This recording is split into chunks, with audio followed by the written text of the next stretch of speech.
Hi, I'm Carla Rhodes, and I'm a rock and roll ventriloquist.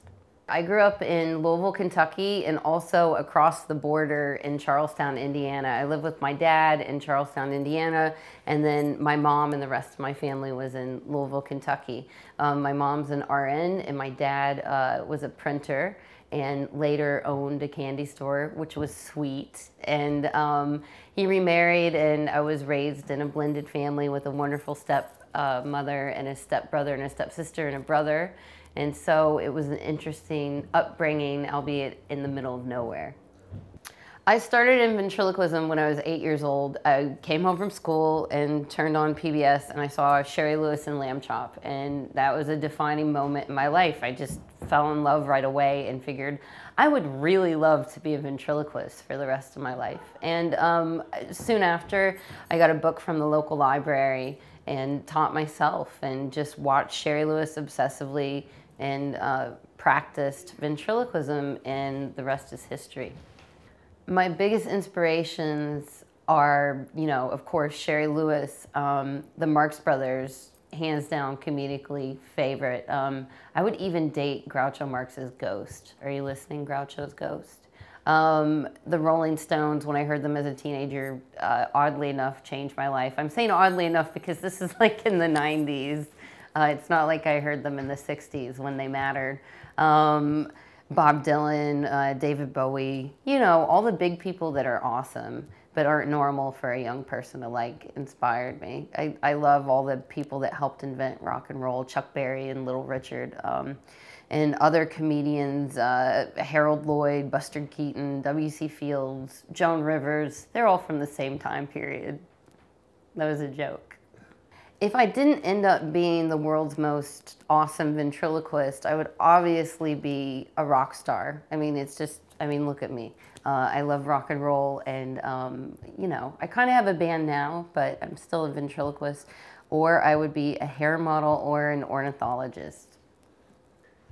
My first memory of technology is, I can't pinpoint exactly, but I've always felt technology has been in my life. I was born in 1982, so I remember some really weird handheld video games from when I was a child that I just can't put my name on what they were. But in kindergarten, I remember the Apple IIes and playing Oregon Trail and getting cholera and dying. And then when my brother got an IBM computer and you could play Math Blaster, which I hated, but I had to play Math Blaster to learn math better because I always sucked at math. So I remember that. Kind of fun. But I remember really the early onslaught of personal computers at home, which was really exciting. I loved on our first home computer where you could make the big cheesy printed out banners with the paper stuck together with the little holes in the side, and the printer would be like, like, I love that. That's a huge memory. And then I remember when I was a teenager getting on the internet for the first time and going on IRC and chatting with people around the world and stuff like that and being like, this is so fast. I use the internet in a lot of ways, mainly to avoid talking on the phone. I love email so much, and I do not enjoy talking on the phone. Email is my favorite thing in the world because you can write people letters at your convenience and not be interrupted from what you're doing at the moment. So I love the internet for that. I love the internet for its just complete unrestricted access to whatever you want, whenever you want it. It's amazing, and just the knowledge. You can find anything you want. You can talk to so many people.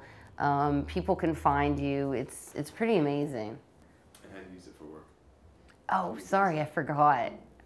I use the internet for what I do a lot by, meeting other people that do similar things to me, booking dates, sending out. There's no need anymore for a headshot and a resume and a video. You used to have to send people all that. Now you're just go to my website, check out my stuff. It's amazing. I think it's going to save all the trees in the world eventually. My generation is completely set apart by technology.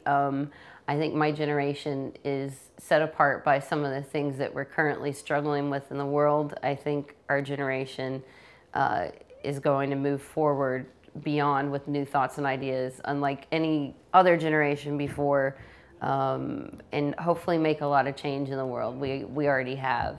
So I think we're going to be defined by doing new things and getting rid of all these horrible, old, archaic ideas that hold a lot of people back. That's what I see for my generation.